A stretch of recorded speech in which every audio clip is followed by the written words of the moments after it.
میں ہمیشہ یہ کہا کرتا ہوں کہ عورت کی کمزوریوں کو معاف کیا جائے یا برداشت کیا جائے. کیوں؟ اس لیے کہ اجتماعی زندگی کسی فرد واحد کی مرضی کے تابع نہیں ہوتی، بلکہ اجتماعی زندگی میں اجتماعی مفاد کی خاطر کبھی کبھی اپنی رائے اور اپنی مرضی کو قربان کرنا پڑتا ہے. کیوں؟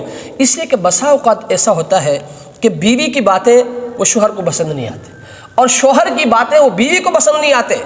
اس کا حل یہ نہیں کہ جٹ سے طلاق دے کر اس پاکیزہ رشتے کو ختم کیا جائے، نہیں، یہ ظلم ہے، یہ زیادتی ہے، بلکہ معاف کیا جائے، برداشت سے کام لیا جائے، درگزر سے کام لیا جائے.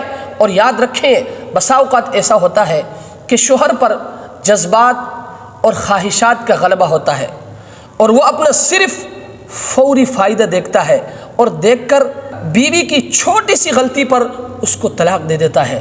میرے بھائی، یہ ظلم ہے، یہ زیادتی ہے عورت کے اوپر، وہ بھی انسان ہے.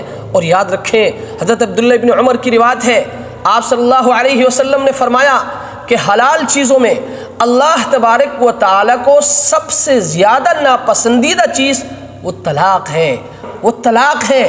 اس لیے حتی الامکان طلاق سے بچا جائے.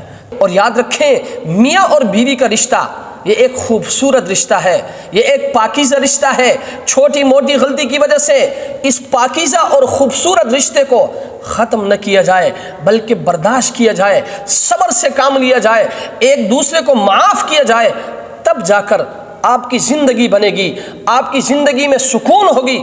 وگرنہ آپ ایسا نہیں کرتے بلکہ چھوٹی سی غلطی پر طلاق دے دیتے ہیں یا طلاق کی دھمکی دے دیتے ہیں، تو یاد رکھیں اس سے آپ کی زندگی میں سکون نہیں آئے گا، آپ کی زندگی سے چین اڑ جائے گا.